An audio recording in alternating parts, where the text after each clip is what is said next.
So get this. Speaking of recovery,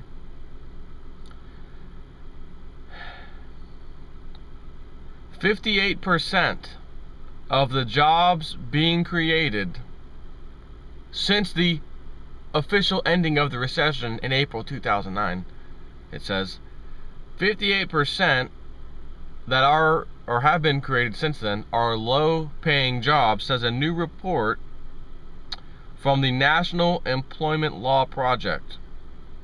So what exactly is a low-paying job? They call it, this National Employment Law Project defines it as a job with an hourly wage between $7.69 and $13.83. But of course, you can't pay a mortgage or support a family on those wages, naturally. Even if you got full-time hours the entire year, you would make less than $28,000 a year on an annual basis. The federal poverty level for a family of 5 is $27,000 or $27,010. So you're basically a sliver of a piece of paper distance from being in the poverty level if you made the higher portion of that. Between the you know, what they call the low wages. Incredible. Where do we go here? Oh, here's the numbers. All right. Now keep in mind that number I gave you is 58%. I mean, that's, might as well call it, round it off to 60. Okay, so roughly 60% of the jobs being created since the recovery of April 2009 are low-paying jobs. And here's the numbers: 21% of those who lost jobs during the recession. I love how they say this as if we're still not in it and it's not getting worse, but bear with me. 21% of the jobs lost during the recession were low-wage jobs. Same numbers, $7.69 to $13.83 an hour. In between there, that is a low-paying job, but 21% were lost. But we're near 60% of people getting jobs. So 21% lost it during the recession, and a whopping 60% got it back. Which means there's a more percentage of higher paying jobs that must have gotten lost, and now they've got jobs again, but they are nowhere near what they were getting paid. Let's read on. 21% of the jobs were low wage paying jobs, just like the numbers I gave you. 58%, oh, there's that number again. 58% of the jobs created were $7.69 an hour to $13.83. Again, there we go. 60% of the jobs lost during the last recession were mid-wage paying jobs, which are defined as $13.84 an hour to $21.13 an hour. 60% of those jobs were lost. So a large portion of that, mixed in with the already low-paying jobs that were lost, has now rebounded to 48%. So only 21%, remember, of the low-paying jobs were lost. 60% of the higher-paying jobs were lost. And now we have 50% jobs coming back since the recovery that are all categorized as low-paying jobs. So what does that mean? What does it mean? Low-paying job. It doesn't say that on the teleprompter. It means that exactly what Lindsey Williams said, exactly what Gerald Celente said. I've heard it from Alex Jones, Pastor Dowell, Greg Manarino, myself, of course, plenty of others. I mean, there's no secret here. What did we say? There is going to be a wiping out of the middle class. And believe me, if you were making, $14 an hour to 22, according to that, or almost 22 an hour, that's what they consider middle class wages. That's this law group study, whatever. And to be honest, if you look at those numbers, that's probably pretty accurate. I mean, maybe on the depending on where you are you at $14 an hour, or are you at the $20, $21 an hour range? Because if you're at the $20 to $21 an hour range, you're probably definitely middle class. If you're down by the $14 or $15 range of, hourly pay, you're lower middle class, if you will. We've got all these little levels and we rate each other. Lower middle class, peasant, poor, rich, filthy rich, well off, whatever. Good old society for us. So what those numbers tell us in plain Jane terms is that, more people who were, quote, middle class lost jobs and potentially recovered those jobs, except with far, far, far less pay. Because again, that range of pay, the lower class or lower pay rate, whatever they called it, was 68 or something an hour to 13 and some change an hour. The next step up, the middle class, was roughly $14 an hour to almost $22 an hour. Most of those people from $14 to $22 an hour ranges lost jobs, and then, hey, I finally got a job. Where are you working? Oh, McDonald's for $8 an hour or $10 an hour, whatever. So that statistic, so let's just say, and the unemployment numbers are complete lies. I mean, that's so obvious. All you have to do is compare how many people were on food stamps right before the recession hit, and then right after the recession was allegedly fixed in April 2009 till current times. And those numbers were about 22%,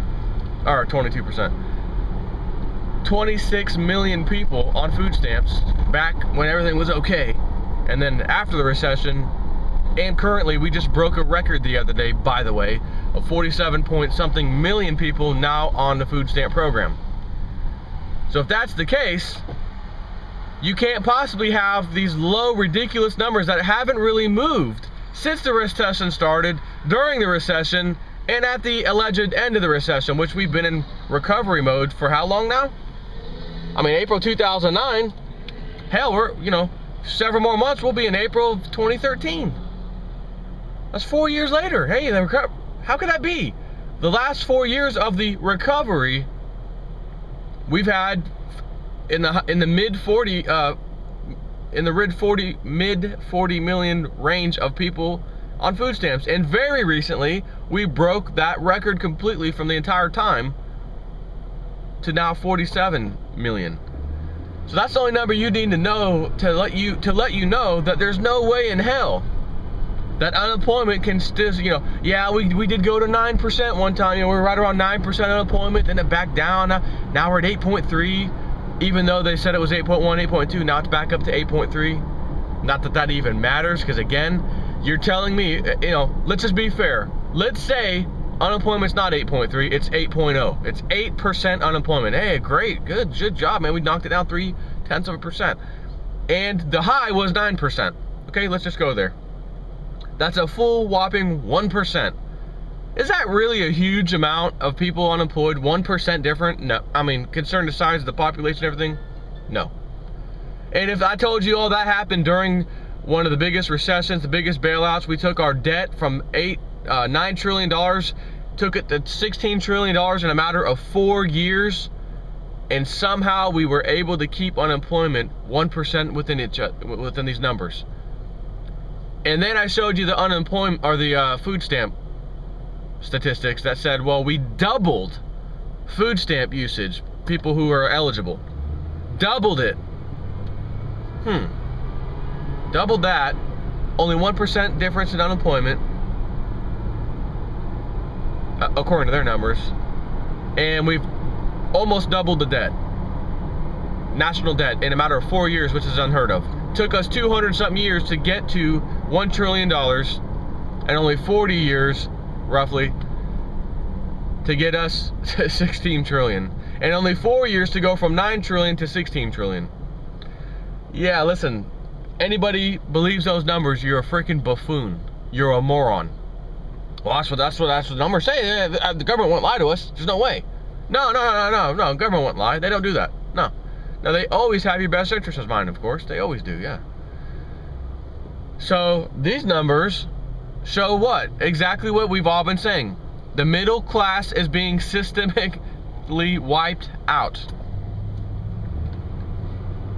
Slave wages at its finest. The good paying jobs, overseas.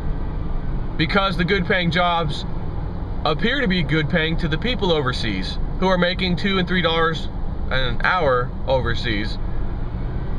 But the company that was in America that sent those jobs overseas is making profits hand over fist like you can't believe, while simultaneously destroying Americans' lives financially because of it. Why should I pay an American $18, $19 an hour when I can pay someone in China or India $2 an hour?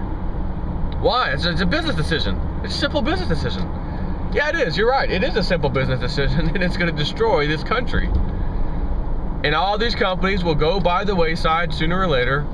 And then what happens is those people in those countries decide, hey, why are we working for $2 an hour? I think we're going to protest today. I don't like these wages. Hey, wait a minute. What are you guys talking about when you don't like these wages? Come on. I used to pay $18 an hour. I'm paying you guys $2. All right, I'll give you $3. I'll give you $3. How about $3 an hour? Is that a good protest wages to come to an agreement with? No. The miners in South Africa, I think that was it wasn't gold or silver, it was some other mine, maybe platinum. They stood up, said, we're protesting, we don't like these wages. They had machetes in their hand, they attacked, they ran towards police with the machetes in their hand, and the police opened fire and killed them all. Like 27 of them, slaughtered them all. The remaining 200 and something miners that did not get involved in that, they got charged with the murder of the 27 or however many it was that the police shot and killed. They are actually charging the other miners with the crime. Yeah. Oh, well, that's Africa. That's not in America. It'll never happen here. Oh, you mean like the other million things that will never happen here that are already here? Right. Okay. Having said that, aside the point, we just had a gold mine full of miners, lots of miners, do the same thing, not with machetes, but said, we're protesting, we are not working for these wages. When we see the price of gold, $1,600, $1,700 an ounce, and you're paying us pennies, basically, to work, you're taking advantage of. We're human beings, we're not going to do it. Better come up with higher wages. And if they come up with higher wages, that means the price of gold can't stay where it's at either, even though it's already phenomenally high. But that also tells people, hey, when you want to take people out of one country or take jobs out of one country, give it to another poor country, those poor people wake up in a hurry and say, hey, we're glad you came over here. We're glad you spent millions and millions of dollars to put all your equipment over here and take it away from America. Now that you're over here and you got these expenses, we don't like the wages we're getting. We need a raise. And if you don't like it, we'll just quit working. Oh, crap. Should have stayed in America. Should have stayed wherever. Right, that's correct. So, this is how it ends. Middle class is wiped out during this little experiment of taking jobs overseas, fake recovery, $16 trillion debt from $9 trillion that's going to have to come home to roost here shortly, etc. You can only protect yourself with gold and silver, and as you know me, I prefer silver over gold or anything else. So, this is more news. This is nothing new. This is not shocking to me. This is not like, oh my God, did you... No. This is completely expected to the 10th power. Maybe some bozos who don't pay attention, who constantly watch the mainstream media for their information, may think this is nonsense, or I didn't hear that. I would have heard that if that was true. I would have heard it on Fox News. I would have heard it on CNN if it was true. And you know what? Sometimes they do play little clips of that real quickly, and then they get it out of the way. So you could be lucky enough to hear that every now and then. So anyways, that's all I got for you. It's Friday. And anything else new or interesting, I'll do a quick video on. Take care.